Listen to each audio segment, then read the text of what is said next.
وعلیکم السلام ورحمت الله وبرکاتو. د ورور پښتنه کړي چې ایمان څو شیان دي. جواب دا چې ایمان درې شیان دي. درې شی زین سره تعلق لري چې د ژبې اقرار دی او د زړه تصدیق دی او په لاسونو خپو اندامونو باندې عمل کول دي. دا درې وړه چې راجمه کې دا ایمان شو. او یو مسله دویم دا دی چې ایمان کمیږي او ډیریږي. زیادت او نقصان ایمان کې راځي. نو په څه باندې به ډیریږي او په څه کمیږي؟ جواب ایمان په نیکو اعمالو سره ډیریږي او په ګناهونو سره کمیږي. دوه خبرې. او دریمه خبره ده ملائکه د ملائکه مبارکي الله وی چې لا يعصون الله ما امرهم ويفعلون ما يؤمرون. ملائکه ګناه نه کوي، معصوم دي. نو چې ګناه نه کوي نو ایمان خو په ګناه سره کمیږي. نو دغه ایمان وسنګ کم شي؟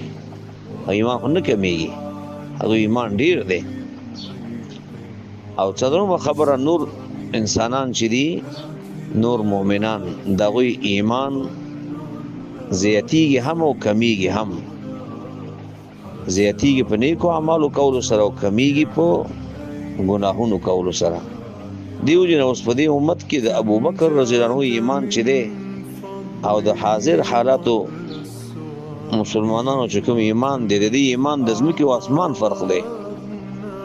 ځکه د ابوبکر رضی الله عنه د اعمال سطحه او مرتبه او درجه ډیر اوچته او ډیر و،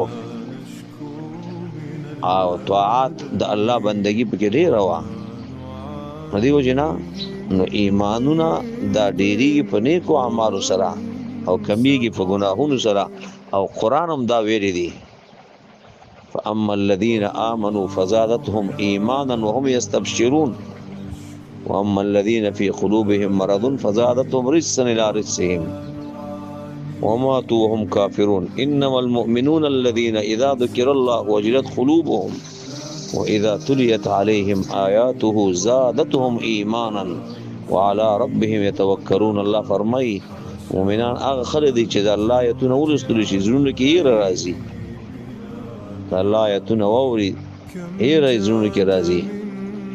او واذا تليت عليهم آیاته د الله آیتونه چې دوی ته تلاوت کړي شي نو زادتهم ایمانا، ایمان د آیتونو په وجه باندې ډیر شي.